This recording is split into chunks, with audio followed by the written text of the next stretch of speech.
ꯄꯛꯇꯕ army ꯃꯌꯥꯝ ꯅꯨꯡꯉꯥꯏꯔꯦꯀꯣ ꯑꯗꯨ ꯑꯩꯗꯤ ꯅꯨꯡꯉꯥꯏꯇ꯭ꯔꯦ ꯍꯥꯏꯇꯥꯔꯦ ꯌꯦꯡꯉꯣ ꯁꯤꯁꯦ ꯏꯝꯐꯥꯜꯗꯒꯤ ꯆꯤꯡꯉꯒ ꯄꯣꯔꯛꯏꯅꯦꯕ ꯑꯗꯣ ꯍꯧꯖꯤꯛ ꯎꯆꯤꯟꯅꯆꯤꯟꯅ ꯃꯣꯏꯔꯥꯡ ꯂꯝꯈꯥꯏ ꯌꯧꯔꯦ ꯆꯥ ꯊꯛꯀꯦꯅ ꯑꯗꯣ ꯅꯨꯡꯉꯥꯏꯔꯤꯌꯦ ꯄꯨꯟꯁꯤꯁꯦ ꯄꯨꯡꯁꯨ 3:30 ꯇꯥꯔꯦ ꯋꯥꯔꯤꯁꯦ ꯄꯨꯡ 11 ꯑꯗꯨꯋꯥꯏꯗꯩ ꯍꯧꯔꯛꯄꯅꯦꯕ ꯌꯥꯎꯁꯪ ꯑꯔꯣꯏꯕ ꯅꯨꯃꯤꯠꯀꯤ ꯃꯣꯏꯔꯥꯡꯒꯤ ꯄꯣꯛ ꯁꯦꯝꯃ ꯃꯇꯨꯡꯗ ꯊꯥꯕꯜ ꯆꯣꯡꯕ ꯆꯠꯊꯔꯦ ꯂꯝꯁꯥꯡꯂꯣꯝꯗ ꯊꯥꯕꯜ ꯆꯣꯡꯕ ꯂꯣꯏꯔꯦ ꯍꯜꯂꯛꯑꯀꯥꯟꯗ ꯏꯔꯣꯏ ꯁꯦꯝꯕ ꯑꯁꯥ ꯌꯧꯔꯛ ꯃꯇꯝꯁꯤꯗꯀꯣ ꯒꯥꯔꯤꯁꯦ ꯈꯇꯪ ꯂꯩꯈꯠꯄꯗꯤ ꯌꯥꯕ ꯑꯗꯨꯗꯤ ꯈꯇꯪ ꯀꯟꯅ ꯍꯦꯛ ꯂꯩꯈꯠꯂꯨꯔꯕ ꯀ꯭ꯂꯁ ꯑꯣꯝꯃꯒ ꯉꯪꯕꯩ ꯇꯥꯏꯞꯇꯀꯣ ꯁꯨꯡꯆꯦꯟ ꯆꯦꯟꯗꯕꯤꯗ ꯉꯪ ꯂꯩꯕꯤꯅꯦꯕ ꯑꯗꯨ ꯁꯤꯗꯤ ꯀꯩ ꯇꯧꯔꯒꯦꯅ ꯇꯞꯅ ꯇꯞꯅ ꯊꯧꯔ ꯂꯥꯛꯑꯦ ꯅꯣꯡꯉꯥꯜꯂꯀꯥꯟꯗ ꯔꯣꯁꯟ ꯆꯠꯂꯒꯦꯅ ꯔꯣꯁꯟ ꯊꯤꯜꯂꯦ ꯄꯥꯀꯤꯡꯐꯧ ꯑꯗꯨ ꯇꯞꯅ ꯇꯞꯅ ꯑꯗꯨꯝ ꯊꯧꯔꯒꯀꯣ ꯑꯗꯩ ꯍꯜꯂꯛꯀꯥꯟꯗ ꯑꯩꯅ ꯕꯕꯥꯗ ꯍꯥꯏ ꯃꯇꯝꯗ ꯕꯕꯥꯅ ꯑꯦꯌꯔ ꯐꯤꯜꯇꯔ ꯐꯨꯟꯕꯩ ꯑꯣꯏꯔꯝꯅꯤ ꯑꯦꯌꯔ ꯐꯤꯜꯇꯔ ꯁꯦꯡꯗꯣꯛꯁꯦ ꯍꯥꯏꯕꯗꯨꯅꯦꯕ ꯑꯗ air ꯐꯤꯜꯇꯔꯁꯦ ꯁꯦꯡꯇꯣꯛꯎꯔꯒ ꯍꯥꯞꯆꯤꯟꯕꯗꯒꯤ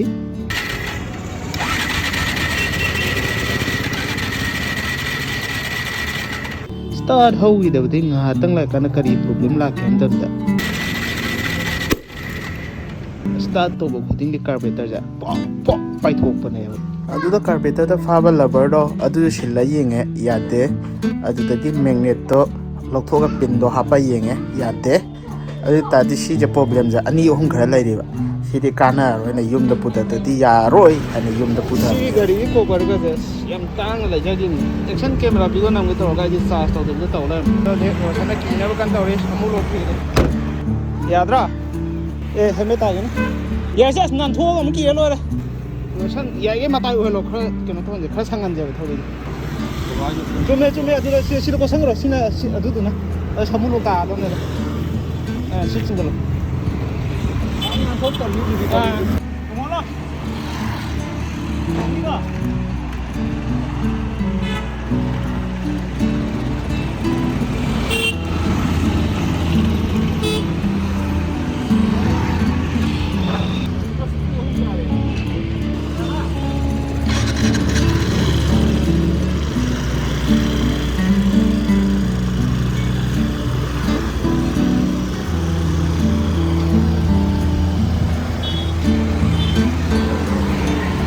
맨 road 여면 해면 우선라 타고 가게 ado 가리도 바디 파자래야 병 어떻게 또 뛰잖아 그래야 봐 야 담당하네 바디 파자래 우리가 이제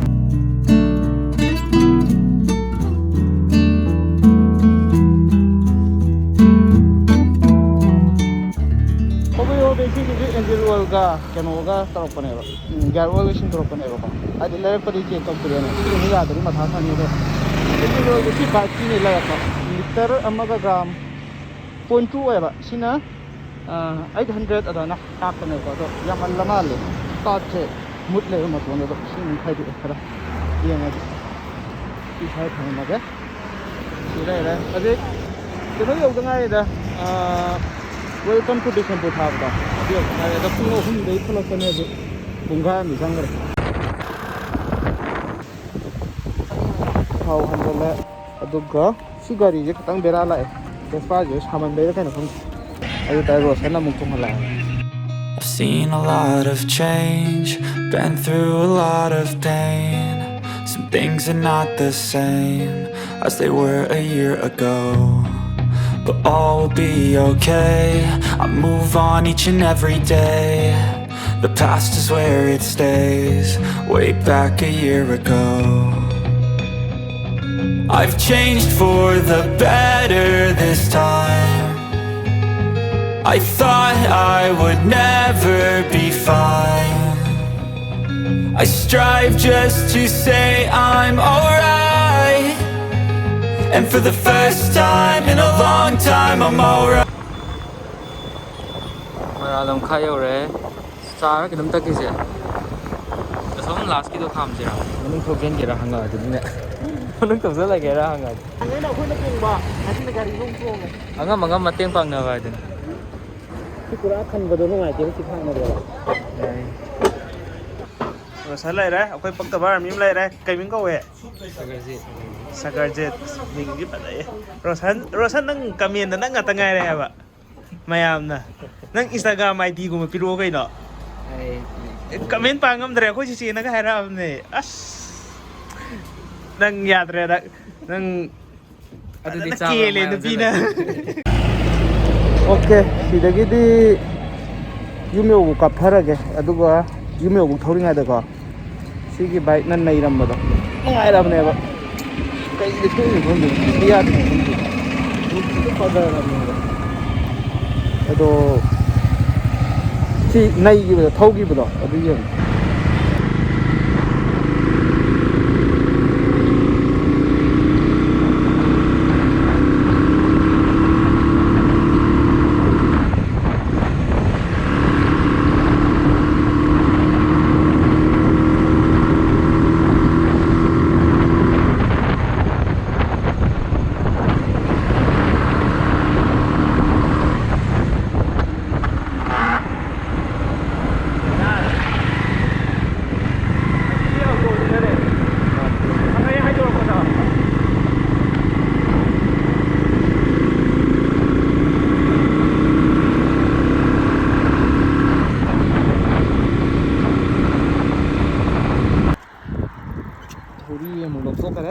Long thui chỉ nữa tới kiếm được tiền gari gì à được có helmet chỉ cái jacket chỉ cái gari gì cái tí chana bay thật cái này xí được tưng phim gì hero sai cái đâu khut chế một mốt đi cả cái pha gì cái pha gì cái engineer là hapa cái về thì nó tới chuông được rồi sao nâng này hero nâng này nâng one này như tao tới vậy anh là cái này director này oh director nó xuống đây này anh là cameraman tao là gì view đi phát ra xí u gì cái tao có rồi sao chứ u đấy sao được không một xí đi u đấy behind the scene rồi sao đi buồn rồi nó gì mày sẽ có thầm ra vai này behind the scene tao là cái tại gì đi tại chính à mà lại đâu chính mà đi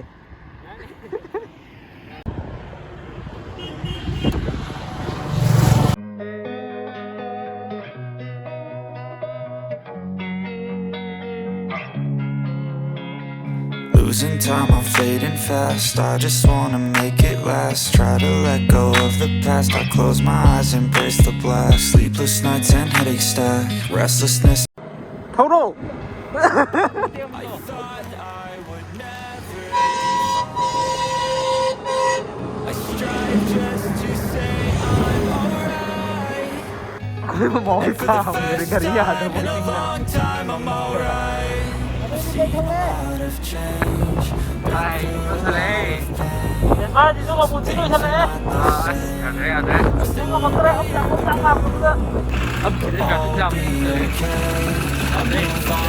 Every day. The past is where it stays. Way back a year ago. police station như thế này. Hôm nay không vui đi, không có một cái nào ra đi, thôi luôn rồi. Cái khách không có cái gì đâu, car gì đó. Ê, sai kêu.